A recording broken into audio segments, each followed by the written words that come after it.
La guerre entre la Russie et l'Ukraine alimente les incertitudes sur les économies. Le Fonds monétaire international, le FMI, a révisé à la baisse sa prévision de croissance mondiale à 3,6% pour 2022, en diminution de 0,8 points par rapport à celle de janvier. Concernant la Corée du Sud, son pronostic est désormais de 2,5%, soit un recul de 0,5 points. L'institution financière internationale a abaissé ses perspectives pour les principaux pays. Les États-Unis notamment ont observé une régression de 0,3 points. La zone euro de 1,1 point et la Chine de 0,4 points.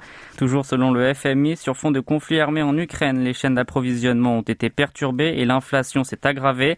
Et dans le contexte où bon nombre d'États n'ont pas les moyens de mener des politiques monétaires et que Pékin continue à imposer un confinement national drastique en réponse au Covid-19, l'économie mondiale risque de ralentir davantage. L'organisme international a alors conseillé de mettre en place des mesures adaptées à la situation de chaque pays, affirmant que la politique monétaire restrictive est nécessaire pour faire face à la hausse des prix, couplée à une stratégie subtile pour redresser l'économie. Il a particulièrement incité à la prudence ceux qui entendent réduire le soutien aux classes précaires afin d'alléger la dette.